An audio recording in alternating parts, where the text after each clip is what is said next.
Good evening, folks. This is Kat from the Fairy Station, and this evening I am going to show you how to use a pyramid spread. Okay, so this is one of the first spreads I learnt, and I love it. I find it really focuses your energy. You've got enough cards in there to give you lots and lots of detail about your sitter's life. So as you can see, you have 10 cards. 4 on the bottom, 3 on the next row, 2 and then 1. So this spread represents a life cycle, which is usually a period of 2 to 3 years. Use your intuition. Sometimes it's less, sometimes it's more, and your intuition will help you here. So your bottom line is past, the second line is present, and the top 3 cards are your future cards. So, you get your sitter to shuffle their cards, then draw 10 that they're drawn to. Make sure they're drawn to them. Things come out much better if they're drawn to them. So, what you basically do, once you have your cards laid out, you turn them one at a time.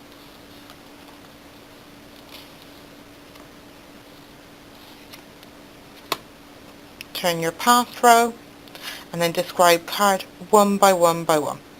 So you would start here, describe this one, then the next, then the next, and the next. So that would be your past. So you want to be putting all of your delivery in terms of it was, in past tense. Then move to your middle line, turn, turn, turn. If you're a beginner, it often helps to turn one card at a time and then describe one at a time. So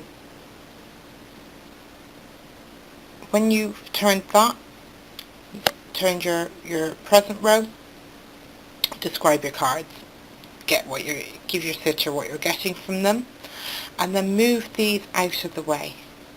This middle card is the answer to your main question. So even if your sitter doesn't have a question, this is usually the main thing that's on their mind and the answer that they're looking for. Then you move to your top cards.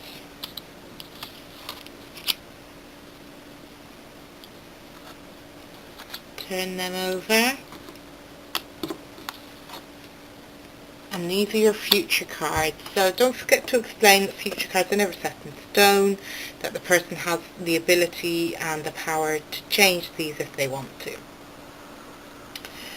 So the top card is of particular importance because that's how they end out their life cycle. And often I find colours or effects all of the other cards in the spread, and it can often show a ongoing issue or an ongoing situation or problem that person has been dealing with. It often gives you their main lesson of this current life cycle for them. Now, a person can be anywhere within this life cycle, but if you really like structure, you stick to your past, present and future. So, once you have these turned and you've read one by one by one, then look at how the cards relate to each other, particularly if you feel two are joined. So, say for example here, you've got a court card here. Court cards are quite difficult. So you would usually describe the Knight of Cups as being a young man coming into your life or already in your life, and that he would be quite an emotional person. It can also be an emotional message. So if you're having trouble with that and you feel that these two cards are linked, look at them in relation to each other. You can see here you have somebody fighting here. He looks like he's defending himself. So this may possibly mean that the person has felt the need to defend themselves. It can be, it's wands, so it's usually work and social matters. and that this knight that's coming in here will assist them with that.